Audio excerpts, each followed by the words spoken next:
테슬라나 아마존 같은 경우는 굉장히 멀티플이 아주 위에 하늘에 있는 예. 주식들이고 알파벳과 애플은 조금 다르게 볼 수 있는. 그래서 미국을 보면 아주 주가 흐름이 안 나빠요.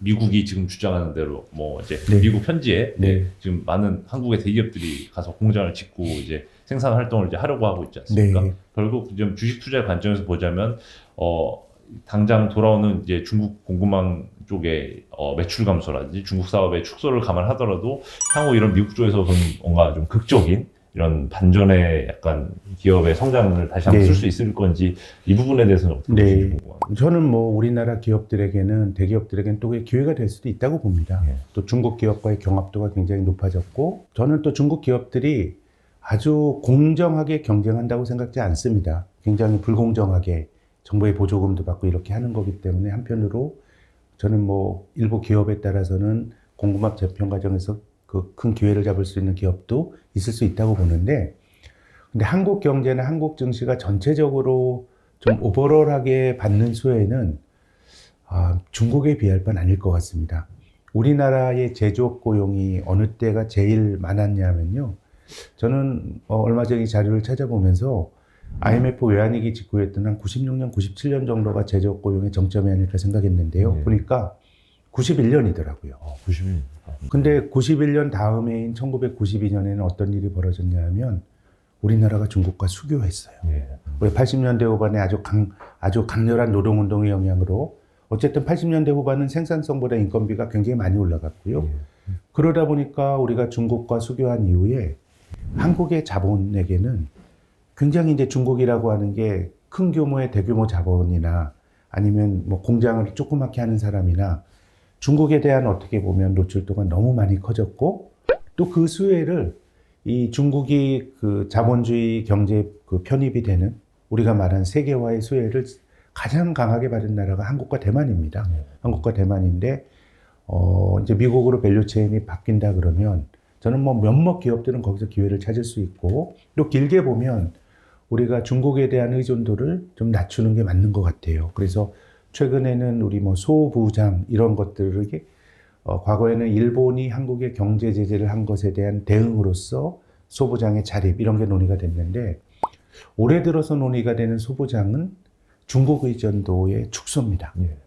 저는 이 중국 의존도 축소하는 과정이 한국에 정말 아무런 코스트 없이 그렇게 되리라고 생각지 않습니다. 예. 너무나도 지금 중국에 우리가 그 사업 기반인 사람이 너무 많기 때문에 다만 장기적으로는 그것을 축소하는 과정이 필요한데 크게 보면 이제 중국으로부터의 축소와 미국으로부터 받을 수 있는 플러스 요인 이런 것들이 앞으로 3, 4년 동안 우리가 잘 가늠을 해야 될 것 같은데 그래도 중국으로부터 축소하는 과정에서 이 다변화하는 과정에서 우리 경제가 치러야 될 코스트가 전체적으로 보면은 더 크지 않을까라는 좀 걱정이 되긴 합니다. 예. 새해를 앞둔 주식 투자자들 입장에서 2022년을 한번 성공적으로 좀 복귀하는 게 이제 투자 성공에 대한 좀 이제 교훈을 얻어야 될 것 같은데요. 네.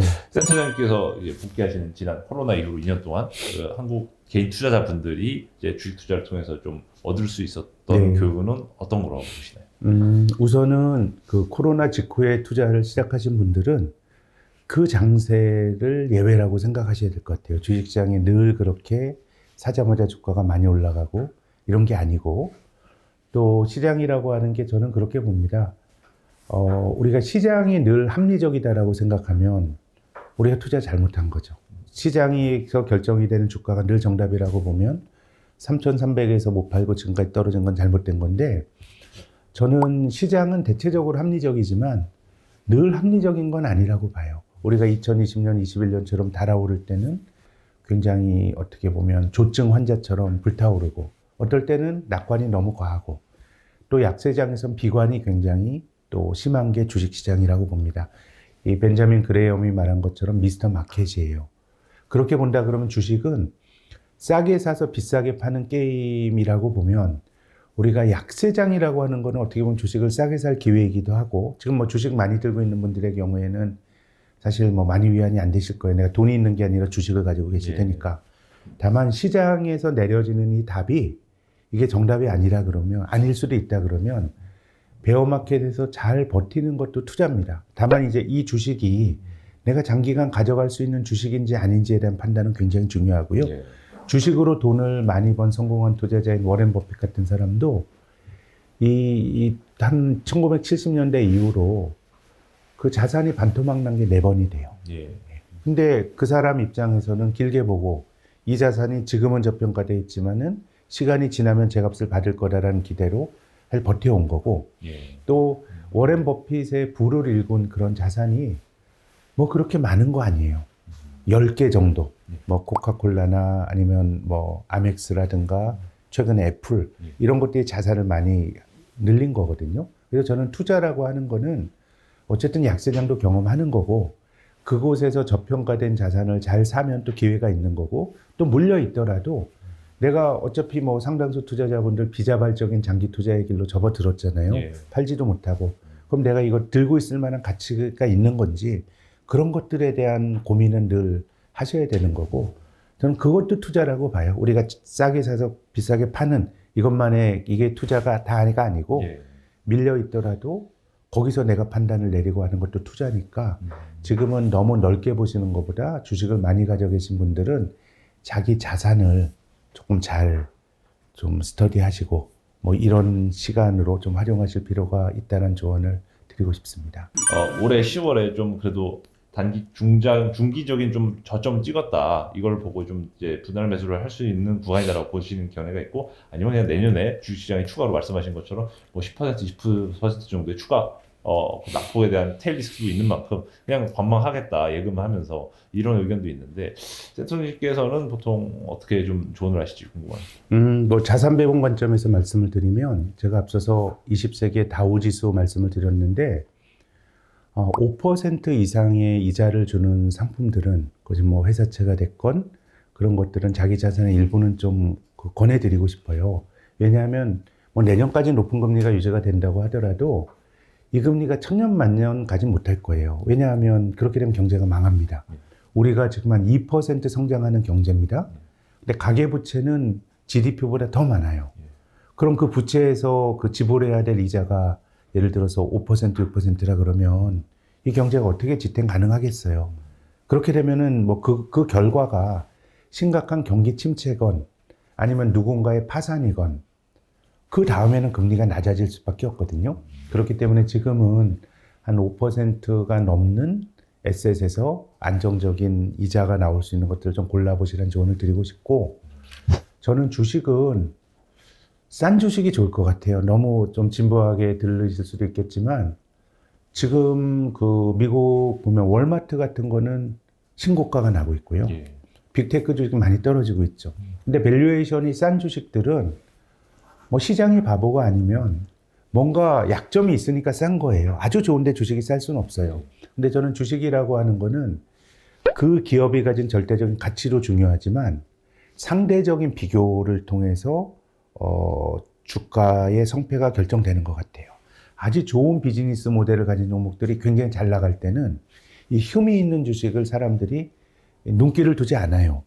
여기 뭐 우리가 지난 몇 년 동안에 미국의 빅테크를 비롯한 그런 성장주 강세가 나타날 때는 싼 주식은 계속 산대요.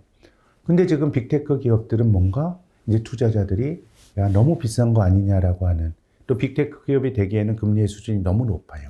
그렇게 본다 그러면 상대적으로 뭔가 약점이 많지만 밸류에이션이 싼 회사들과 아주 멋져 보이는 비즈니스 모델을 가진 종목들의 어떤 상대적 관점의 차이가 지금은 저는 싼 쪽으로 좀 몰릴 수 있지 않을까라는 생각이 들고요. 그런 점에서 미국 시장에 대해서도 말씀을 드리면 뭐 저는 글로벌하게 투자를 다변화하는 거 좋다고 봅니다. 뭐 한국에만 왜 투자해요? 네. 그 글로벌 포트폴리오를 갖추는 건 맞는데 특히 미국은 뭐 재산권에 대한 보호나 경제의 혁신이나 아니면 주주 권익 보호나 굉장히 투자되기 좋은 시장입니다. 근데 그렇다고 하더라도 미국이 후퇴 없이 계속 오르는 거 아닙니다. 그래서 한국과 미국 시장의 상대 성과를 비교해 보면요.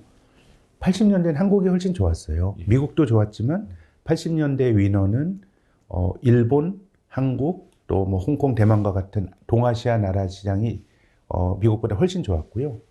90년대 10년은 미국이 압도적으로 좋았죠. 우린 외환위기도 겪었고 예. 2000년대 초반에 10년은 한국이 압도적으로 좋았어요. 중국 경제가 잘 나갈 때 중국 덕을 받고 2000년대 초반에 10년은 미국은 그냥 횡보했어요. 지난 10년 동안 미국 주가 계속 올라가고 한국이 횡보했던 것처럼 네.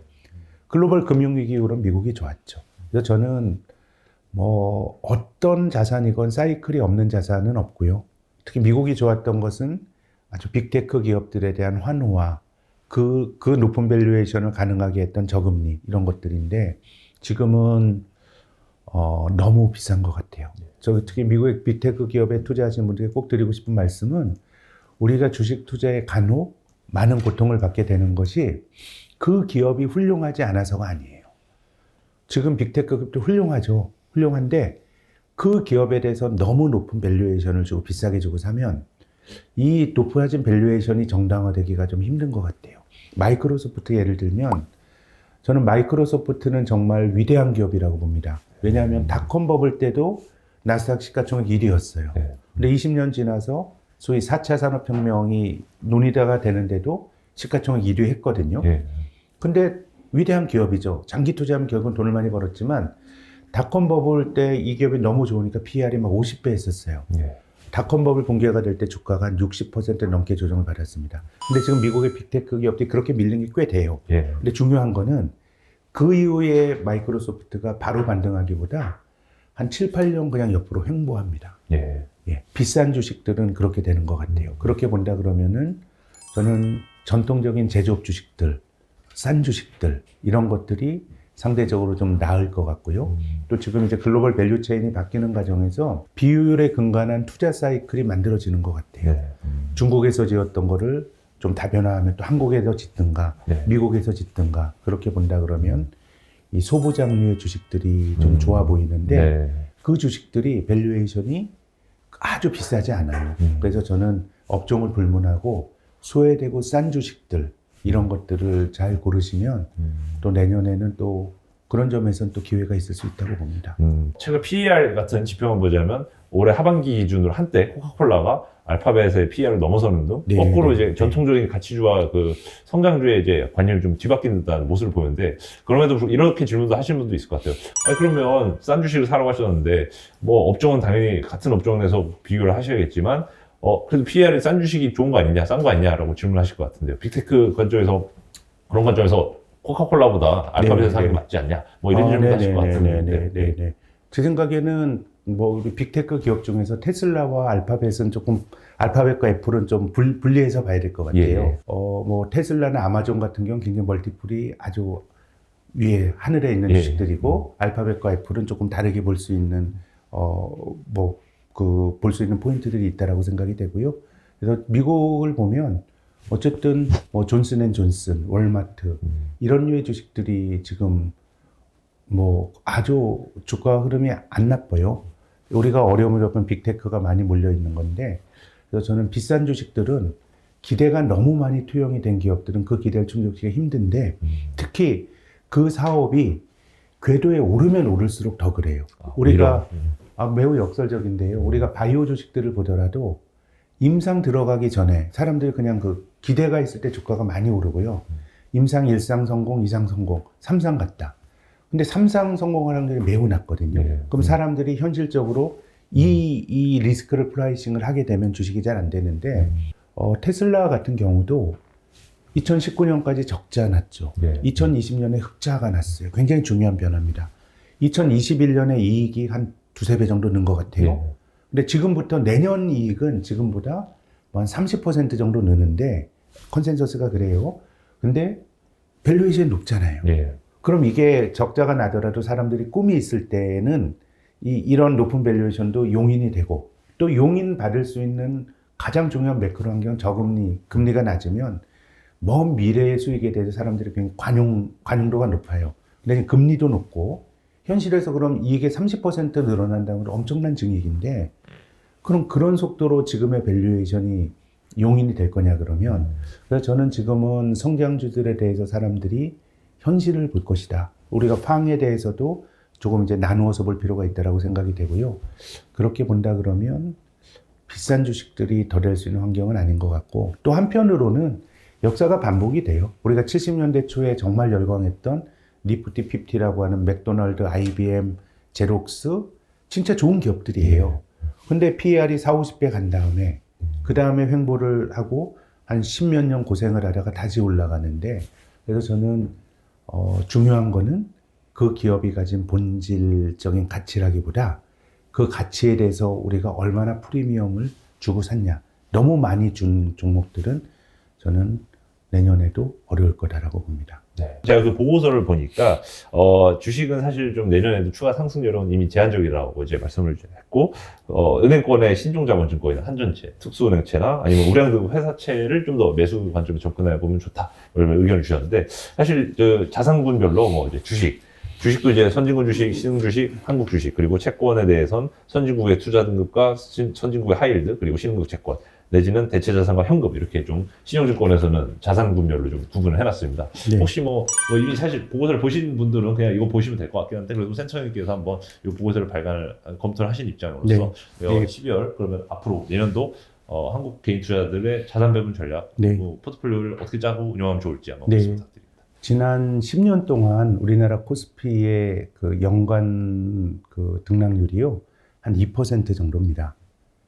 주식을 싸게 사면 또 중간중간에 높은 변동성으로 돈을 벌 기회가 있었는데, 그런 점에서 보면 저희들은 일단 5%가 넘는 지금 절대 채권에 절대 금리가 주는 메리트 굉장히 큰 것 같고요. 그래서 저는 이 고금리가 아주 많이 갈 것 같지 않습니다. 그래서 내년도 한 1분기 정도까지는 자산에서 높은 이자를 주는 것에 내 자산 배분을 좀 할 필요가 있는 것 같고요. 주식의 경우는 뭐 약간의 트레이딩의 관점으로 봐야 될 것 같습니다. 에셋 클래스 전체, 코스피가 전체적으로 레벨업이 되긴 좀 힘들 것 같고요. 스타일로 보면 가치주의 컨셉, 밸류에이션이 비싸지 않은 전통 제조업이나 뭐 이런 류의 전통 산업의 주식들이 좀 기회가 있지 않을까라는 게 저희 자산 배분의 요지입니다. 어쨌든 내년 초 정도까지는 좀 금리가 이미 고점을 치고 조금 조정을 받고 있는데, 여기서 내 자산을 확정 금리부, 굉장히 매력적인 금리부 상품에 어느 정도 좀 배분을 해놓는 게 좋을 것 같고, 주식은 약간은 조금 트레이딩의 관점에서 내년 한 해만 보면 봐야 되지 않을까 생각합니다. 알겠습니다. 예, 뭐 짧게 요약해드리자면 내년 상반기까지 5% 이상의 수익률, 일들을 얻으실 수 있는, 그게 은행 예금이 됐건 뭐 채권이 됐건 다양한 상품에 최대한 이제 돈을 좀 투자해 보시는 게 낫다, 주식보다 이렇게 좋다는 의견 주셨고, 주식을 그래도 하시겠다는 분들은 가치주, 저평가주 위주로 좀 트레이딩 관점에서 접근해봐라, 이렇게 좀 요약을 해보겠습니다. 지금까지 자이언트 TV 양학성이었습니다. 감사합니다.